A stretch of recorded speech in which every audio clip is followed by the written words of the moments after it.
راحت حاصل کرتا ہے، ضروریات زندگی کو حاصل کرتا ہے۔ سورت کے اندر کوئی کسی سے دشمنی اور عداوت نہیں، یا ہے کسی سے دشمنی۔ سورت نہ غریب کو دیکھتا ہے، نہ مالدار کو دیکھتا ہے، نہ بادشاہ کو دیکھتا ہے، نہ فقیر کو دیکھتا ہے، نہ کسان کو دیکھتا ہے، نہ شہر کو دیکھتا ہے، نہ دیہات کو دیکھتا ہے، نہ گاؤں کو دیکھتا ہے، نہ چکیل میدان کو دیکھتا ہے، نہ لہلہاتی ہوئی فصل کو دیکھتا ہے، نہ وہ گلاب کے قہقہوں کو دیکھتا ہے، نہ کلیوں کے نکھار کو دیکھتا ہے، نہ شبنم کے تقاطر کو دیکھتا ہے، نہ آسمان کی بلندی کو دیکھتا ہے۔ وہ برابر جیسے ایک بادشاہ کے اوپر اپنی کرن ڈال کر کے اس کو اپنی روشنی کا فیض پہنچاتا ہے سورج، اسی طریقے سے ایک غریب دکھیا انسان کے جھوپڑے پر بھی اس کی کرن پڑتی ہے، اس کا جھوپڑا بھی چمک جاتا ہے۔ بولو چمکتا ہے کہ نہیں چمکتا ہے؟ ارے بولو بھائی، برابر سب پہ سورج کی کرنیں پڑتی ہیں اور سب کو بھلی معلوم ہوتی ہیں، ہر آدمی کو اچھی لگتی ہے، مگر ایک آدمی ہے جس کی آنکھ دکھ رہی ہو۔ آنکھ کہتے ہیں آئی، یہ آئی اگر لگ جائے کسی میں، چاہے آنکھ میں لگ جائے تو وہ بھی ٹھیک نہیں۔ اگر آنکھ آئی تو سورج اچھا نہیں لگتا، اور آنکھ گئی تو دنیا اچھی نہیں لگتی، بڑی آفت ہے۔ تو اسی طریقے سے یہ کانگریس آئی تو ہندوستان سے اسلام کا جنازہ نکالا، اور گئی تو ہندوستان کو اجاڑ کے گئی۔ آئی جو ہے یہ ٹھیک نہیں، آئی آنکھ کو بھی کہتے ہیں اور بھی اس کے معنی۔ تو یہ آنکھ،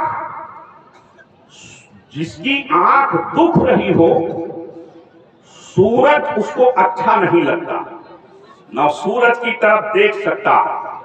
آپ نے دیکھا ہوگا جس کی آنکھ دکھتی ہوگی اس کے آنکھ کے اوپر ایک ہرا دھوکا چڑھا ہوتا، بولو چڑھا ہوتا ہے کہ نہیں چڑھا ہوتا ہے؟ وہ اس کے اوٹ سے روشنی کو دیکھتا ہے مگر سورج کے دیکھنے سے محروم رہتا۔ اسی لیے ایک بہت بڑے عالم دین جن کا احسان اسلام پر ہے، علماء پر ہے، مفسر قرآن، محدث قرآن حضرت علامہ مفتی احمد یار خان صاحب نے پہلے پارہ کے تفسیر کرتے ہوئے ایک جگہ انہوں نے ایک شعر لکھا ہے، دکھتی ہوئی آنکھوں کو برا لگتا ہے سورج۔ شعر سنیے، پہلا مصرع ہے، دکھتی ہوئی آنکھوں کو برا لگتا ہے سورج، بیمار زبانوں پہ برا لگتا ہے پانی۔ بیمار زبانوں پہ برا لگتا ہے پانی۔ یہ مولانا حجت الاسلام صاحب دلی سے تشریف لائے ہیں، یہ انشاءاللہ آپ کو خوش کر کے جائیں گے۔ یہ علامہ عبدالسمیع خان صاحب ہیں، یہ اپنے وطن سے آئے ہیں، جھالا جلاہن پروا سے، یہ موٹر سائیکل چلا کر کے آئے ہیں۔ ایسے دو رخے موسم کے اندر، دو پہلو موسم میں اللہ تبارک تعالیٰ ان کی صحت کو باقی رکھے۔ یہ آپ کے امام صاحب ہیں، یہ ناظم اجلاس قاری وکیل احمد صاحب ہیں۔ حضرات اسی طریقے سے جیسے میں نے آپ سے کہا کہ دکھتی ہوئی آنکھوں کو سورج برا لگتا ہے، ایسے گناہگار آدمی کو نصیحت کی باتیں بری لگتی ہیں، برے آدمی کو اچھی باتیں بری لگتی ہیں۔ اس کے لیے گناہگار بے نمازی کو نماز کا تذکرہ برا لگتا ہے، بد عمل کو عمل کی باتیں بری لگتی ہیں۔ اس لیے آج کل لوگوں نے اتنا ماحول بگاڑ دیا ہے، اسی تفسیر کے اندر یہ بات گردش کر رہی ہے۔ وہ تفسیر کب لکھی گئی؟ ہمارے خیال سے ہمارے باپ بھی پیدا نہیں ہوئے ہوں گے اس وقت وہ تفسیر لکھی گئی. 30 پاروں میں وہ تفسیر ہے. ایک جلد 1000 صفحے کی ہے اور 30 جلدیں ہیں. 30 پاروں میں انہوں نے لکھی. کتنے زمانے میں لکھی ہوگی؟ انہوں نے ایک واقعہ اس کے اندر لکھا ہے کہ قیامت جب بہت زیادہ قریب ہوگی تو یہ عالم ہوگا کہ دینی مذہبی جلسوں کو لوگ ایسا بگاڑ دیں گے کہ وہ قہبہ خانے معلوم ہوں گے. یہ آج کل یوٹیوب پر یہ تفسیر نعیمی سے کسی نے اخذ کر کے ڈال دیا ہے. میں نے بہت زمانہ پہلے اس کو پڑھا تھا، تقریباً سن 78 کے اندر میں نے اس کو پڑھا تھا. یہ واقعہ ہے یا حکایت یا حدیث پاک کہ قرب قیامت یعنی قیامت بہت زیادہ جب قریب ہوگی تو عالم یہ ہوگا کہ میلاد کی محفل بھی قہبہ خانہ معلوم ہوں گے، یعنی ناچ کی محفلیں معلوم ہوں گی. حضرات آپ غور کیجئے، یہ نعت پاک پر انعام دینا، نعت پاک ایسی عبادت ہے کہ آپ اس کی اہمیت پہلے سن لیجئے. نعت پاک کتنی اہم چیز ہے کہ پیارے نبی صلی اللہ علیہ وسلم جب سرکار کا نام آئے، چاہے سرکار کہا جائے یا حضور کہا جائے یا نبی کہا جائے یا محمد کہا جائے، آپ درود شریف ضرور پڑھیے. سب سرکار کے نام ہیں، پڑھیے صلی اللہ علیہ وسلم. مسجد نبوی میں جنت کی کیاری میں منبر بچھواتے تھے اور اس کے اوپر ایک بہترین قالین بچھاتے تھے اور سرکار خود نیچے جلوہ فرما ہوتے تھے. اور اس کے بعد سرکار صلی اللہ علیہ وسلم حضرت حسان ابن ثابت رضی اللہ تعالی عنہ کو اس پہ بٹھالتے تھے یا کھڑا کرتے تھے اور فرماتے تھے اے حسان ابن ثابت اب تم میری نعت پڑھو. سبحان اللہ. ذرا اب تو کہہ دو سبحان اللہ. اب نہیں کہو گے اس لیے کہ منہ میں تمہارے گٹکا ہوگا. تمہارے اوپر لعنت ہے کہ ایسی محفل میلاد میں تم گٹکا کھا کر کے آؤ اور ان محفلوں کو برباد کرو، ثواب سے محروم رہو. آپ کے سامنے میں حدیث پاک بیان کر رہا ہوں اور سرکار کا عمل. یہ حدیث پاک بخاری شریف میں ہے، ترمذی شریف میں ہے، ابو داؤد شریف میں ہے، ابن ماجہ شریف میں ہے، کئی حدیث کی کتابوں میں ہے. حضرات آپ غور فرمائیے، حضرت حسان رضی اللہ تعالیٰ عنہ وَأَطَهُنَّ فِي الدَّارَيْنِ نعت پڑھتے تھے. کیسا ماحول رہا ہوگا. صحابہ کرام ہوتے تھے اور سرکار خود انعام دیتے تھے. سرکار خود انعام دیتے تھے. ایک بار حضرت حسان ابن ثابت رضی اللہ تعالیٰ عنہ ایک نعت پڑھ رہے تھے. بخاری شریف میں وہ نعت آئی ہے وَأَكْمَلَ یعنی اے نبی کریم وَأَحْسَنَ مِنْ کَلَمْ تَرَقَّتُ عَيْنِي وَأَحْسَنَ مِنْ کَلَمْ تَلِدِ النِّسَاءُ خُلِقْتَ مُبَرِّئًا مِنْ كُلِّ عَيْبٍ كَمَا خُلِقْتَ كَمَا تَشَاءُ. حضرات ذرا کہہ دیجئے سبحان اللہ. یہ رسول پاک کے الفاظ ہیں، آپ کے نبی کے الفاظ. وَأَحْسَنَ مِنْ كَلَمْ تَرَقَّتُ عَيْنِي وَأَكْمَلَ مِنْ كَلَمْ تَلِدِ النِّسَاءُ خُلِقْتَ مُبَرِّئًا مِنْ كُلِّ عَيْبٍ كَأَنَّكَ قَدْ خُلِقْتَ كَمَا تَشَاءُ. یا رسول اللہ علیہ الصلوۃ والسلام.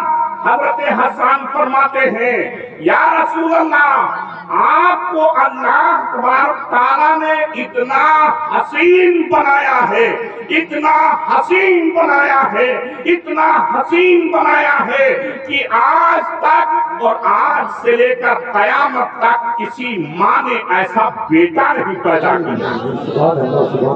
اور آپ کو اخلاق کا جامع اور کامل و اکمل و مکمل بنایا ہے. ایسا اخلاق والا آج تک نہ کوئی پیدا ہوا ہے نہ قیامت تک پیدا ہوگا. اور آپ کیسے حسین ہیں. حضرت حسان فرماتے ہیں یا رسول اللہ علیہ الصلوۃ والسلام آپ کیسے حسین ہیں یہ بتاتے ہیں. کیسے حسین ہیں؟ فرماتے ہیں کأنک قد خلقتا کما تشاء، ایسے حسین ہے کہ جیسے اللہ نے آپ کے من کے چاہنے پر آپ کو بنا دیا. سبحان اللہ. ذرا طرف کے کہیے جیسا آپ چاہتے تھے ویسا آپ کو بنا دیا. اب اگر آپ ان نوجوانوں میں سے یا کسی سے کہا جائے آپ اپنا چہرہ خود بنا لیجیے، تو آپ بتائیے کہ آپ کوئی کمی چھوڑیں گے اپنا چہرہ بنانے میں؟ ارے بولیے، کوئی حسن میں کمی کریں گے؟ کچھ نہیں. لوگ جو ہے کروڑوں روپیہ اس میں ضائع کر رہے ہیں.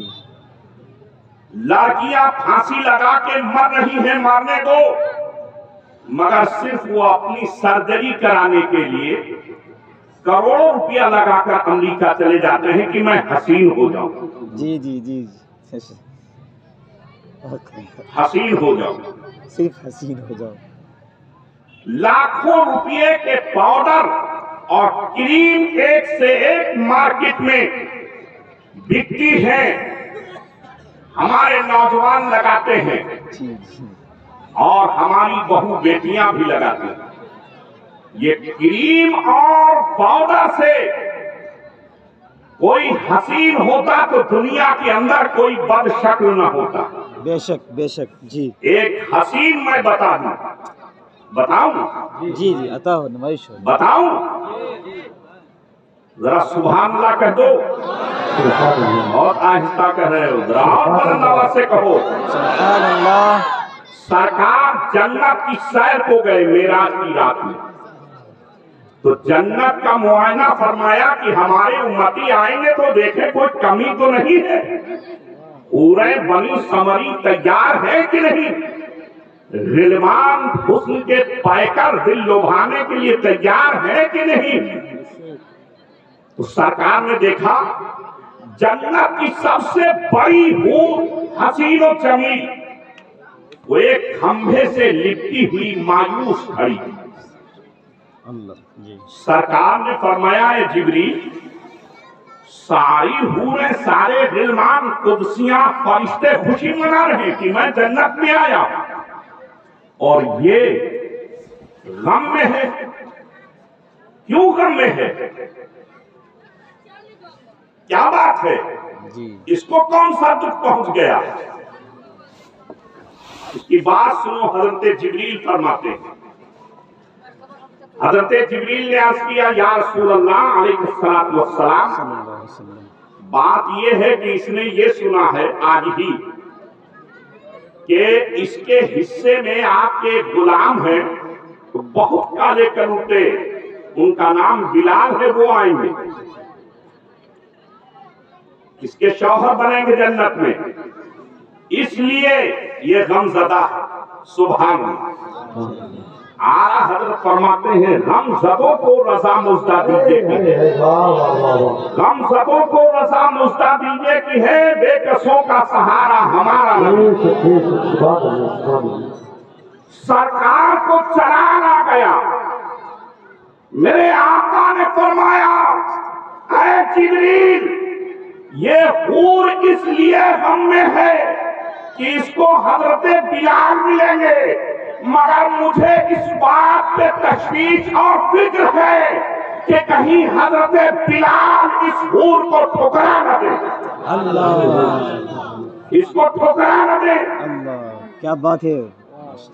جی جب جنت میں یہ ملے تو وہ میری یاد میں میرے حسن کی طرف میں کہیں اس کو ٹھکرا نہ دے. مجھے اس بات کی فکر ہے، مجھے اس بات کا غم ہے. حور نے کہا وہ مجھے غلط خبر ملی، معافی مانگی اور مسکرانے لگی. یا رسول اللہ، اپنے بلال کو سمجھا دیجیے گا کہ جب ان کی ہماری ملاقات جنت میں ہو تو وہ ہم سے بیزار نہ ہوں، ہم سے روٹھنے نہ پائیں، ہم کو ٹھکرانے نہ پائیں. اللہ اکبر. داس الہ آبادی فرماتے ہیں کیسے پہلائیں گے